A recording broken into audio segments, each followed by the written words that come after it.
Wyoming Territory, autumn of 1883. The wind was sharp that morning, rolling down off the bighorns with the smell of snow and pine, and Zachary Ames rode like a man with nowhere left to be. His coat hung loose around his frame, dust clinging to the cuffs. The horse beneath him, an aging buckskin named Wren, moved steady despite the long miles behind them. Zachary kept his gaze forward, jaw tight, eyes shadowed beneath the brim of his hat. He had not looked back in years. He had stopped believing in redemption the day his brother died under his hands, blood soaking into dry Missouri dirt. Since then, he had drifted from one cattle drive to the next, from Arizona to Montana, never tethering himself down long enough to learn a name or a story. He was not the kind of man people waited for. Not anymore. Which was why the letter surprised him. It was not much of a letter. Just a folded piece of paper pressed into his hand by a freckled boy at a trading post near Powder River. No return name. No ink on the inside. Just a dried sprig of chokecherry tucked into the crease. Zachary stared at it for a long time that night by the fire, rubbed the brittle stem between his fingers, and did not sleep. He turned Wren east the next morning without a word. The cabin stood just where he remembered, tucked near the cottonwoods past the old wagon path, smoke curling from the chimney. The roof had been patched, the porch mended. The place looked lived in again. Hopeful. Zachary dismounted slow, boots crunching over frostbitten grass. He hesitated at the gate. He had not seen her in 9 years. Cassidy Boone stepped out onto the porch, skirts brushing her ankles, arms folded tight. She did not speak. She did not need to. Her eyes, gray like a storm about to break, met his with something like relief, something like disbelief.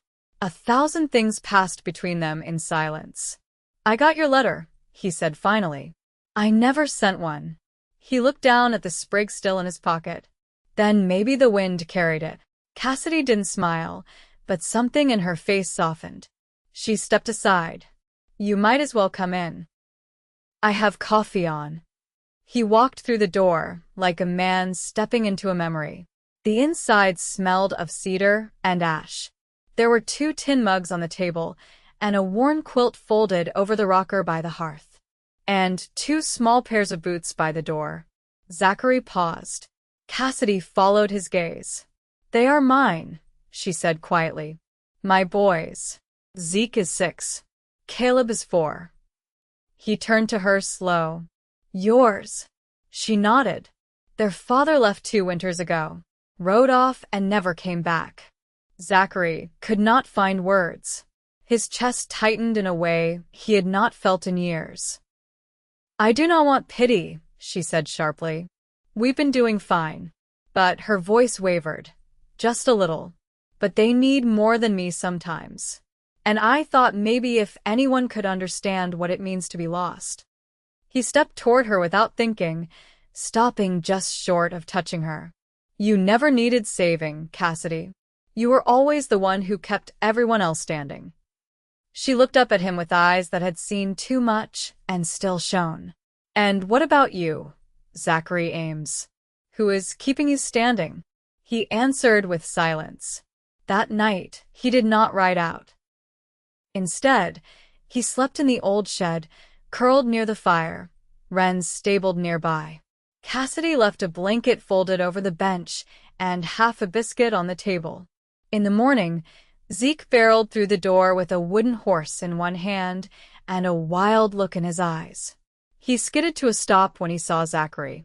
"You the cowboy Mama said might come?" Zachary blinked. "Maybe. You got a gun?" He nodded once. "You gonna stay?" Zachary looked at Cassidy, who stood behind the boy, her hands braced on the doorframe, watching him. "I do not know yet," he said. Zeke scowled. "You should. Mama talks about you when she thinks we are not listening." Cassidy flushed scarlet. "Zeke Boone." The boy grinned and darted away. Zachary's chest ached. Not from pain. From something else. Something warm and unexpected. He spent the day mending the chicken coop. Cassidy handed him nails without asking questions. In the afternoon, he lifted Caleb onto his shoulders so the boy could reach the last apple in the tree out back. Cassidy watched from the kitchen window, her face unreadable. That night, over stew and cornbread, the silence between them held something new. Not tension, not grief. Hope. Cassidy cleared her throat. Why did you come, Zachary? He looked at her, really looked. Because I thought I could not be saved. But when I got that letter, or whatever it was, I felt something pull me back here. Like you were calling me home. She did not answer right away. When she did, her voice was soft. I did not send anything. But I never stopped hoping you would come. He reached across the table, his fingers brushing hers. She did not pull away. I am not the same man I was, he said. I have done things I cannot take back. I am not asking you to, she whispered. Outside, the wind howled low through the trees. Inside, two boys slept warm and safe beneath quilts. And in the quiet space between past and future, Zachary reached out and let himself believe for the first time in years that maybe he was not lost after all. Cassidy's fingers closed around his, and neither of them let go. The next week unfolded with a quiet rhythm of work and weather. The first snow had not come yet, but the air turned sharper. Each dawn wood smoke clung to the valley, and the sky stayed low and pewter-colored. Zachary took to rising just before light, splitting kindling by lantern glow, letting the ache in his shoulders remind him he was still here, still useful. Cassidy didn't ask him to stay. She didn't have to. He started fixing the lean to behind the barn without being told, replaced the cracked water barrel near the well, and straightened the fencing that had started to sag along the southern edge of the pasture. She noticed, always but never praised. Her way seemed to be letting a thing be known without naming it. Late one afternoon, Cassidy stood beside the field's edge, rolling up the sleeves of her worn blouse. She held a coil of rope in one hand, her braids slipping down her back as the wind worried it loose. I need help with the mare, she said without preamble. She's been favoring her left hind since the last frost. Won't let me near it. Zachary didn't answer right away. He just followed her to the pen, where the dun-colored mare paced slow, ears twitching. She's got pride, she said, looping the rope around a post. Won't show pain unless she's got no choice. He crouched near the fence, watching the horse's gait. That's not pride. That's fear. Cassidy's brow furrowed. You think someone hurt her? He stood, brushing straw from his trousers. I think she learned not to trust hands that didn't care what they were doing. She was quiet then. The wind rattled dry leaves across the yard. You ever feel that way? She asked. Zachary leaned against the post, jaw working. A long time, but I kept moving, so it didn't stick. Cassidy looked at him. Maybe it did. Maybe you just got used to carrying it. He didn't reply. Instead, he stepped into the pen, slow and deliberate, hands open. The mare backed up at first, nostrils flared, but his voice stayed low and steady. After a while, she let him touch her flank. He pressed gently along the leg, found the swelling hidden beneath the wintering coat. She needs soaking and rest. He glanced toward Cassidy. You've been riding her? Only when I had to. He nodded, then gently rubbed the mare's neck before stepping back. Cassidy watched him, as if seeing something she hadn't expected. Not surprise, more like recognition. That evening, Cassidy stayed out after the boys had gone to bed. She pulled her shawl tight against the wind and sat on the porch rail, her gaze tracing the dark line of the hills. Zachary joined her without a word, easing down onto the step below. He lit a match on his boot heel, the flame flickering gold before he touched it to the end of a hand-rolled cigarette. He didn't smoke it right away, just watched it burn. You ever think about going back? She asked. He didn't turn. To what? Wherever you came from. Missouri, wasn't it? He took a drag, exhaled slow. There's nothing left there but graves and silence. I made peace with that. Cassidy nodded, thoughtful. I used to think about leaving. After he left, I thought maybe another town, another name, would make it easier for the boys. Zachary looked up at her then. Why didn't you? She hesitated. Because I couldn't make myself believe that running would undo what was already done. And this land. It's the only place they've ever known. He studied her face, the lines around her eyes, the way she didn't flinch from hard truths. You stayed, he said. I did. They sat without speaking for a while. The firelight inside the cabin flickered against the window panes. From inside came the muffled sound of Caleb turning in his sleep. Zachary ground out the cigarette on a stone by his boot. I never had a reason to stop moving before. Cassidy's voice was quiet. Do you now? He didn't answer. But when she reached out and rested her hand lightly on his shoulder, he covered it with his own. There was no need for more than that. The next morning, Cassidy handed him a folded scrap of paper as he laced up his boots. Zeke's got a loose tooth he won't stop fussing about. I told him you'd handle it. Zachary raised an eyebrow. You sure that's wise? He listens to you. He tucked the note into his vest pocket and straightened. That boy's got a stubborn streak. So do you, she said, stepping past him with a faint smile. Might be you finally met your match. As she walked out into the yard, the sun broke over the ridgeline, painting the frost-laced grass in streaks of gold. Zachary stood in the doorway a moment longer, the warmth of her touch still resting on his shoulder. He didn't know where this road was leading, but for the first time in years, he didn't feel the need to outrun it. A week passed quiet and sure, the kind of days that held stillness without emptiness.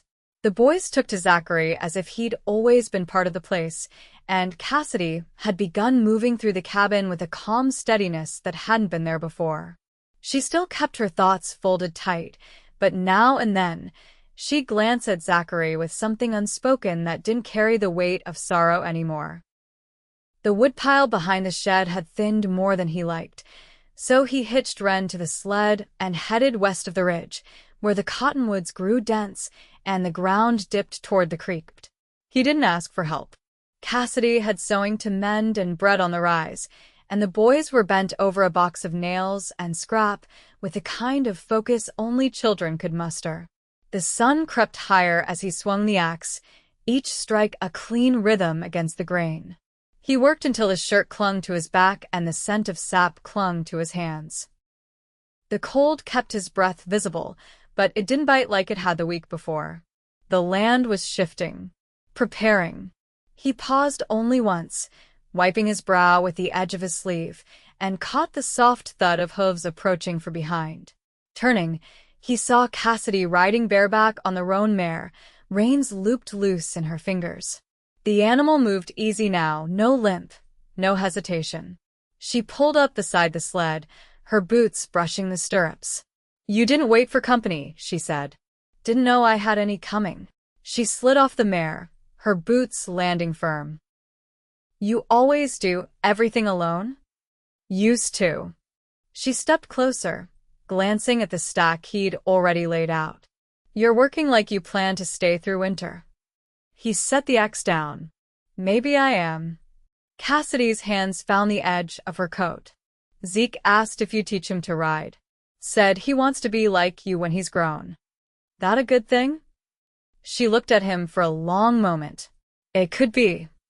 They loaded the sled together, neither speaking much.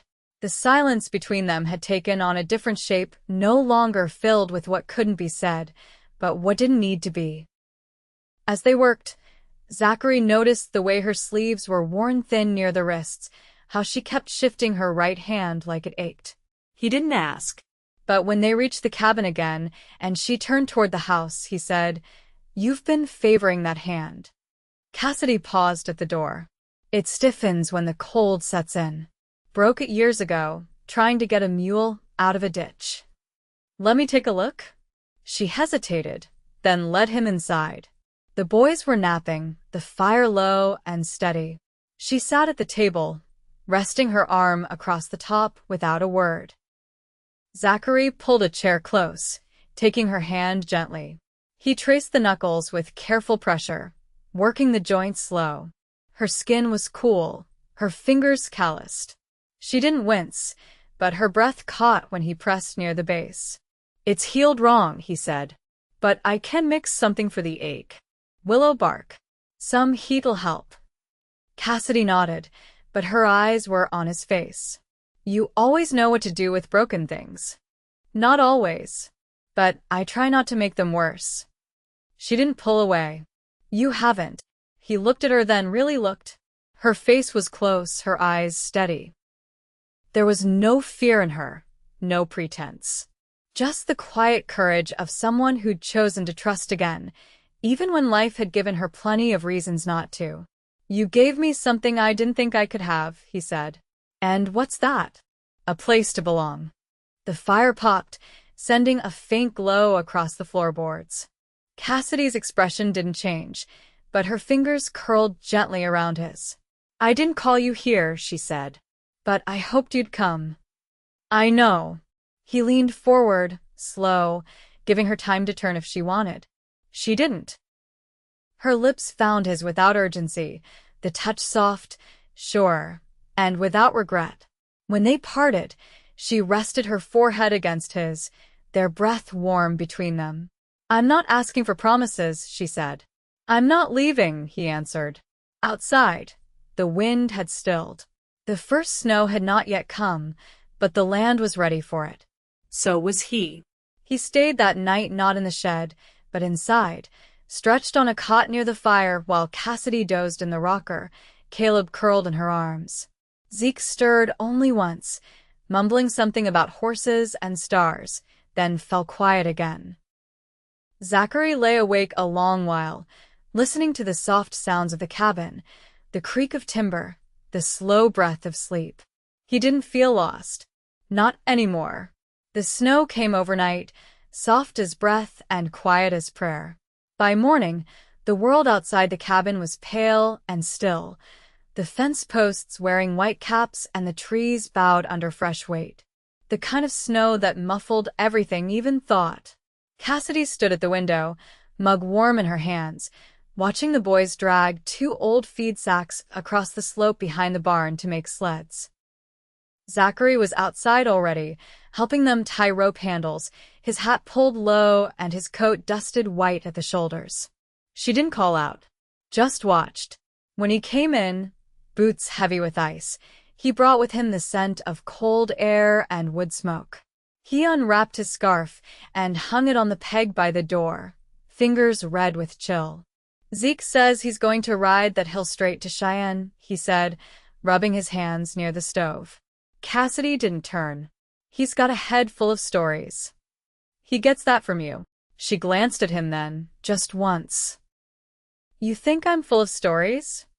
"No," Zachary said, setting the kettle back on the hook. "I think you've lived enough to tell the truth." They sat across from each other at the table, steam rising from their cups. The boys' laughter echoed faint from outside.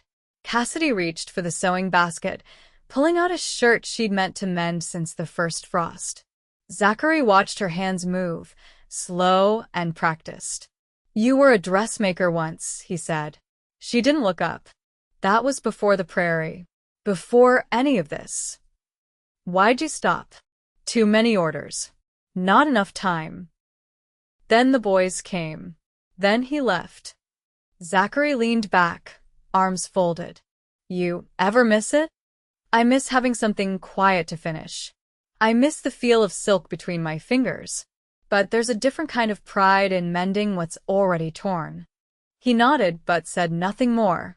Later that day, Cassidy sent the boys to the McCallans' place down the ridge with a basket of bread and dried apples. She said it was for the children there, but Zachary could tell she needed the quiet. When the door closed behind them, she stood with her back to it, eyes unfocused.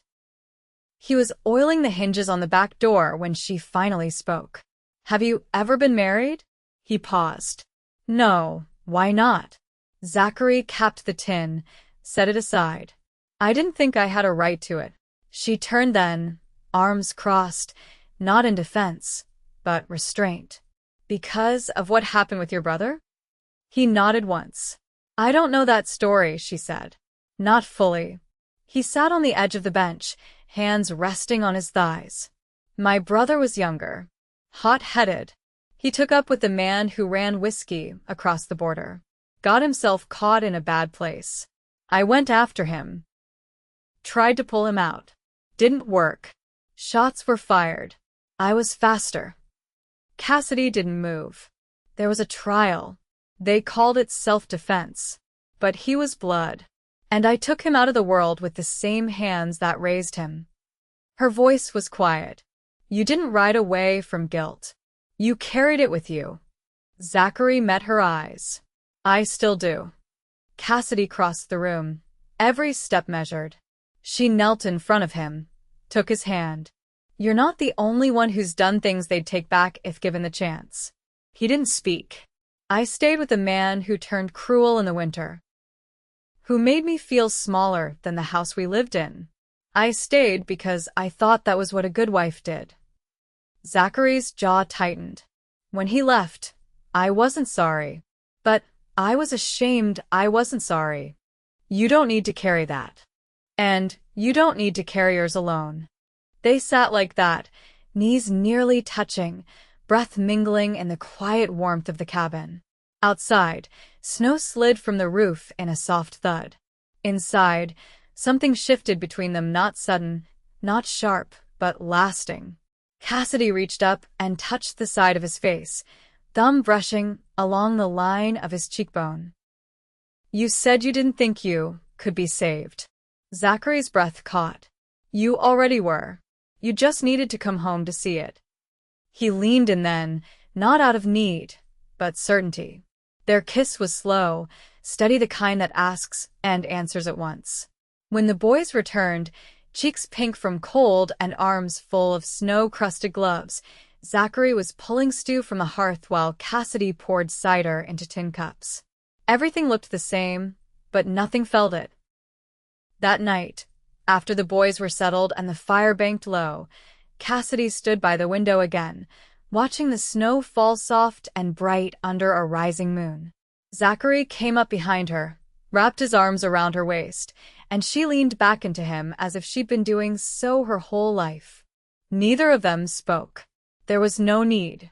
Outside, the land breathed under its white covering, and inside, two people who'd once lived with broken things stood whole beneath the same roof. The snow held through the end of December, piling in soft, heavy drifts that blanketed the pasture and stilled the roads. No one came through the valley unless they had reason, and nothing about Cassidy's place called for strangers anymore. The world outside the cabin narrowed to the flicker of firelight, the scrape of boots on wood, and the quiet breath of a home that no longer waited for something it already had. Zachary built a sled for hauling feed from the barn, rough sawn but sturdy. He let Zeke hold the reins while Wren pulled slow, and when Caleb asked if he could ride too, Zachary lifted him with one arm and settled him between his knees. Cassidy watched from the porch, her mending basket forgotten in her lap. That evening, after the boys had gone to bed and the wind moaned through the eaves, Cassidy laid out 2 tin plates on the table, then paused, her hand resting on the edge of the pine. Her voice was quiet but clear. I've been thinking of clearing the south plot come spring. The soil's been turned once, but it needs fencing. I'd like to plant beans and squash. Zachary looked up from the hearth where he was banking the coals. You'll need help digging post holes. I will. Their eyes met. The agreement didn't need to be spoken. You ever think about raising cattle again? She asked. I have, he said. But not alone. Cassidy nodded. There's talk in town of the railroad pushing north by next year. Might make selling easier, if it reaches Sheridan. It'll bring more folks, too. Some good, some not. Zachary wiped his hands on a cloth. We'll manage either way. Cassidy poured cider into 2 cups, then sat across from him. You said once you didn't make promises. I didn't think I had the right to. And now. He reached across the table, his calloused hand covering hers. Now I know better. They sat without speaking, hands joined, until the fire burned low and the shadows on the walls stretched long. In the weeks that followed, the days folded in on themselves with the kind of rhythm that didn't need marking. Zachary taught Zeke how to sharpen a knife without shaving the edge too thin, and Caleb learned to whistle through his fingers, though never quite on pitch. Cassidy's hand healed some with a salve Zachary mixed from crushed bark and pine resin, and she started stitching again in the evenings, quiet and focused, her shoulders no longer drawn tight with worry. One morning in early February, Cassidy came in from the barn with snow in her hair and a letter in her hand.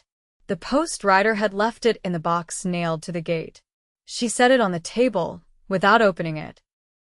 "It's from Cheyenne," she said. Zachary looked at the envelope. "You expecting word?